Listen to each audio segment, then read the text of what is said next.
काहे लिए से कि तू आंख मारत रहेला अब तारा आंख ना मारबो तारा नियत तो छोट मरबा ए चुप अभी कर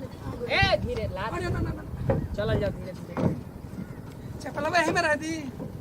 हां लेके टांगा रह ना रह दस हम पहन ले तनी हां काहे से कि हमार बेवाई फाटल बनू ठंडा में पहन ला इने ढुक गई सी की ओकरा दिक्कत होई ए ओने ना ओने आदमी बा सब कहने ए चले चढ़े के बा ए गिर के गुजरा रही है पहले ए हेला हेला हेला जल्दी जल्दी अब चलो ढुकल तो है यार ले ए हेने ओने ना ओनी हर में ढुकल नो इन्हीं को पार्टी कर ले बड़ा का ना तब ओनी गइला हम नहीं पहले देखत रहनी है आओ एगो तारा के में दे दी है हमारा बॉयफ्रेंड जब हम लोग देते रहे अच्छा बॉयफ्रेंड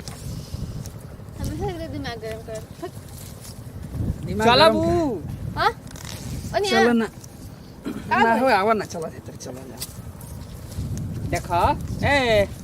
हां अब है तरिया भाई जगह रुक जा के पहले चल चल अब रे तड़ुआ हरियाली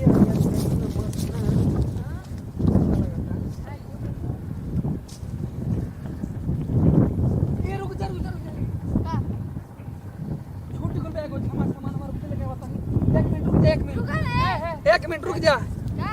लेके आवत नहीं माने बेचारे का सामान सब तो जाके संग ले जाते रहे माने हम कोपे ले देखा था ना ये पहले चढ़ाइले बनी तो पहले देखे का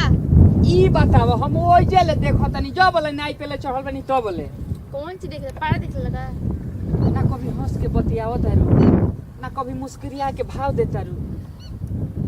बुझाता कि जैसे मच्छी आइल होख हां आ ओकरा संगे मारी सटल रहता रू चपकल रहता रू कोबे ले ओ भी चढ़नी है तब ले देखा तनी ये खाली आगे हो गई नहीं है तो देखा तेरी पीछे में मटकावत ओकरा संगे डंडरियात रहता रू ओकरा से लव करेलू कि हमारा से लव करेलू अरे तहरा से करी ना यार बट तहर फ्रेंड है त का करी मने ना बात कम तब करी देखा हई होखे वाली हमर भाभी ने से बात नहीं करो तो मैंने फ्रेंड है तो फ्रेंड के तरह रहो बोला बतिया तू हम अपना रोकले फ्रेंड के बनी देखा मना कर ठीक ना वो खुदे हमरा भीड़ छटा रहता थम का करी माने उ सटी तो तू सटा तू काहे के तो लेके आवेला त संगे लेके आवनी कि माने कहां माने एकदम सब चाहेला माने बड़े बड़े आदमी या छोटे छोटे आदमी सबके एगो दिल में तमन्ना होला कि हम जाइए कहां के बताई के मतलब कोई गोइला पे एकदम दिमाग आ मिजाज एकदम ठंडा रहो तो का पीछे देखा ले ले साथ में आगे ले तो माने एकरा मतलब कि उ आगे ले तो तार स्टोपनी हो गइले अरे यार ऐसे कोनो बात नहीं है वो कोनो प्यार और चक्कर करने की ना फिर मत सोच तू खाली तरह से प्यार करी ना अब संगे हवन त का करी मैंने बात कर लेनी तने गलती हो गई सॉरी हम ना अच्छा ही कर पर हमारा नया साल मैंने मेरे को पसंद करता है तो सब करता नहीं कितने हमार पूरा एकदम नया साल का 2018 जैसे एकदम सबन ले रिश्ता टूटल यही तरह बुझाता कि नए साल में हमार खराबे हो जाई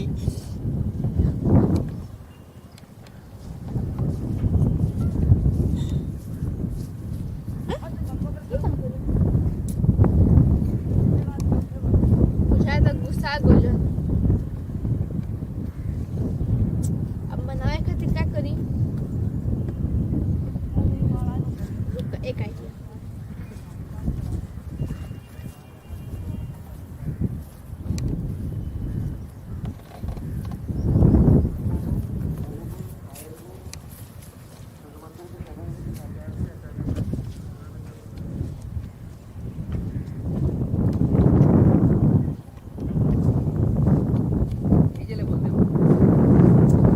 हम तरह से बहुत प्यार करी ना अब तो वैसे हमारे रिश्ता को मत करो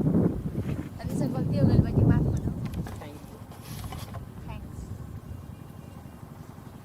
मान गेलो ना एकदम ए चल बोलो माने हम आज अपन गर्लफ्रेंड नहीं खेले के आइल त माने तू ही लोग फायदा उठाव चल लोग हैं हम ना बात कर ऐसन कोनो बात चल कब चलब आज माने इहे होई ना माने आज हम अपन गर्लफ्रेंड लेके ना आइने त माने खूब माने फायदा उठाव तो अरे मार देते नहीं ऐसा कोनो बात नहीं खे तो भाई चलो भाई अब ऐसा कसाई बना के दूर फेंकले बड़ा हमारा के कहत भाई हड़ अरे तू मतलब भाई हो यही न कह तारा ऊपर माने कि हमनी के पूरा नाच बाटे कि तू हमनी क्या ना प्यार दुलार का बोलते है नहीं आ जा चल हां ना ठीक बा चलो भुला गेल हो ना ना दी चलो नमस्कार प्रणाम सब भोजपुरा समाज की गोरा तनी हम शिवानी सिंह वीडियो पसंद बाटे तो शेयर करिए सब्सक्राइब करिए कमेंट करके बताएं जाकर वीडियो कैसा लगल है और 2019 आने वाला बाटे मैंने कि नया साल की हार्दिक शुभकामनाएं और हैप्पी न्यू ईयर और अपना मैंने कि बढ़िया से मनाए जा और नया साल मैंने कि जैसे 18 रहे वैसे ही 19 होने चाहिए बढ़िया से मनाए जा प्यार से और जैसे प्यार देने 18 में वैसे दी जा 19 में प्यार ऐसे ही प्यार जरूर बने रही और वीडियो के ज़्यादा शेयर करिए सब भोजपुरिया भाई लोग के गोड़ छुके गोड़ लागत हम सिंगर नंदू खरवा जे बस के बीच में रउआ सबके ढेर ढेर ढेर सारे शुभकामनाएं अपने पूरी टीम की ओर से हार्दिक हार्दिक हार्दिक शुभकामनाएं नया साल 2019 के। देखी जा यही तरह वीडियो के देखत रहम जा शेयर करत रहम जा लाइक करत रहम जा कमेंट करत रहम जा चैनल के ना सब्सक्राइब कैले होखम जा तो जरूर से जरूर सब्सक्राइब करम जा बगल में बेल आइकन घंटी होला गोल के जौन घंटी कहला जौन हमनी के मंदिर उंदिर में बजाम जा उहे घंटी हटे ओकरा के दबा लेम जा कि कोनो भी वीडियो जा फटाक से रुपए से पहुंच जाए। नमस्कार प्रणाम हम भैया गाय अखिलेश राज भोजपुरिया रसवा गोड़ छू गोड़ लगतनी हम ज्यादा कुछ ना कहब काहे से तो कुल तो कह देलन लोग आज जौन ए बात बोलने हैं नंदू भैया पर ध्यान रखब जाके हमनी के आज हरियाली के आई कमेंट में लिख के बताई जाके सरसों के हमनी के वीडियो कैसा लागल यही वीडियो के साथ दी जा विदाई अगला वीडियो में फिर मिल जाई। जय हिंद जय भारत जय भोजपुरिया भोजपुरिया समाज। समाज खुश रहो और मस्त रहो नया साल में हैप्पी